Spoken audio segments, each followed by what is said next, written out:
It was late October 2012 and the leaves were all changing colors. I had just started my new job as an assistant for a wealthy businessman named Thomas.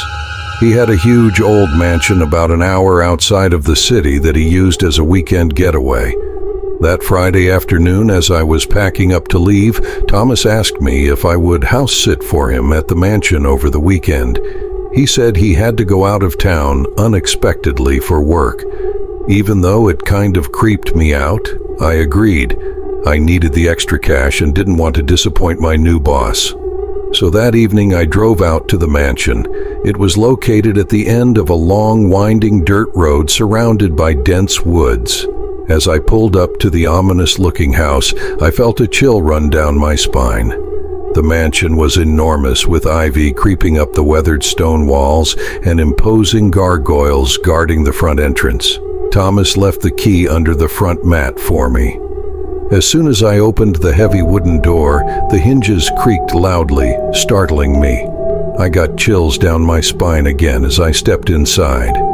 The place looked like it was straight out of a horror movie with taxidermy animals, Gothic-style furniture, creepy old portraits on the walls, and heavy velvet drapes covering the windows. I brushed away my uneasiness and started exploring the house. It had several large bedrooms filled with antique four-poster beds, an old-fashioned library with floor-to-ceiling bookshelves and a rolling ladder, and a massive kitchen with pots and pans hanging from the ceiling. There was even a dingy door in the pantry leading down to a cellar lined with shelves full of dusty mason jars. The place just got eerier and eerier. Then I discovered a winding metal staircase that led up to a tower room at the very top that gave a panoramic view of the surrounding forest.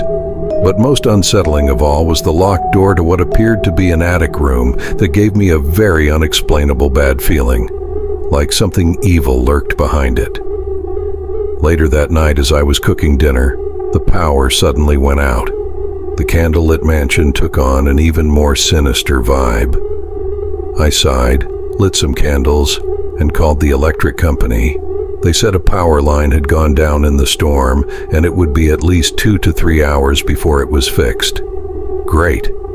So I ate dinner by candlelight, the flickering shadows playing tricks on my eyes. I decided to take a bath in the huge claw-foot tub in the master suite to try and relax. As I lay there in the bubble bath, I thought I heard whispers and faint moans, but convinced myself it was just the wind outside.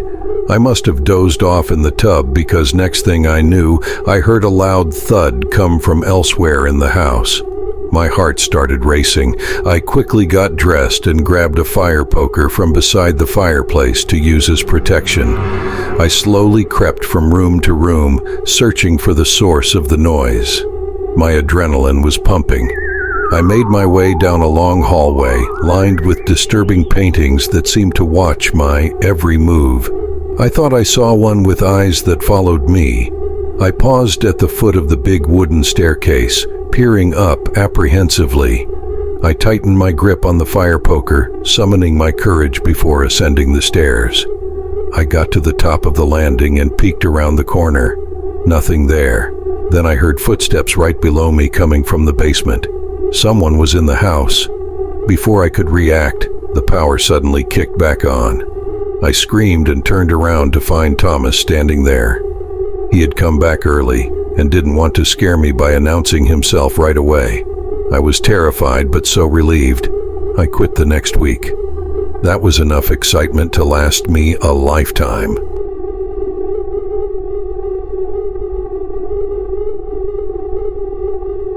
My best friend Jenny and I decided to spend our summer after high school graduation backpacking through Europe. We started in London, and over the next few weeks made our way through Amsterdam, Berlin, Prague, and finally to Budapest, Hungary. Budapest was breathtaking with its famous chain bridge over the Danube River and historic Buda Castle perched on a hilltop overlooking the city. We were staying at a cool hostel in the hip downtown area that had a young, vibrant vibe. On our first night there, we went down to the lively bar in the basement of the hostel and met some fun Australians who told us about an awesome underground club called Sirius.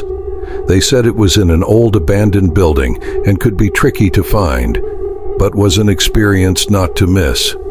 We were intrigued and decided to try and check it out the next night. After getting ready, we set off into the dark, winding streets of Budapest, searching for the club.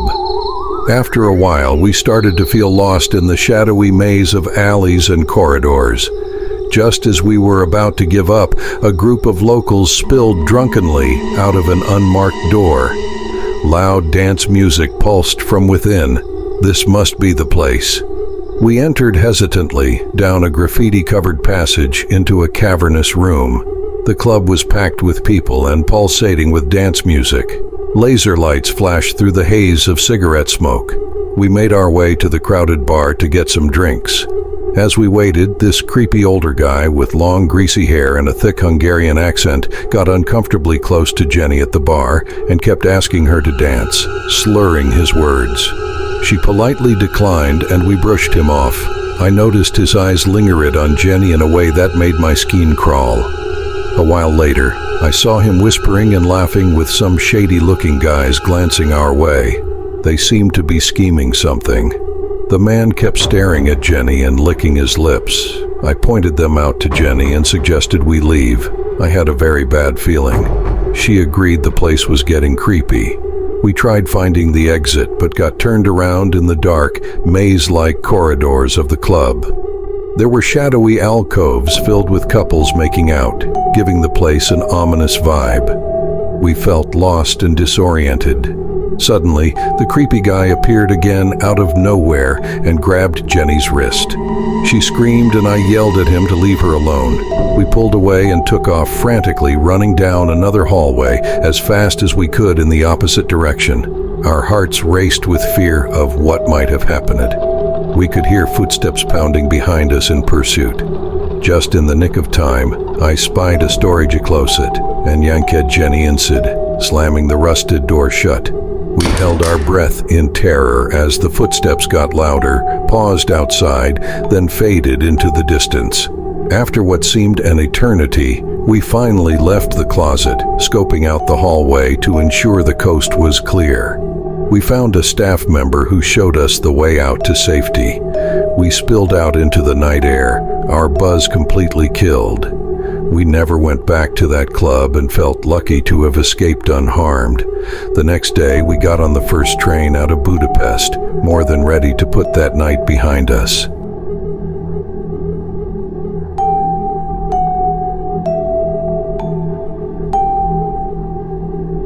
This happened about 3 years ago, maybe in 2020 or 2021. My friend Emily invited me to go on a backpacking trip out West London with her and another friend, Caitlin.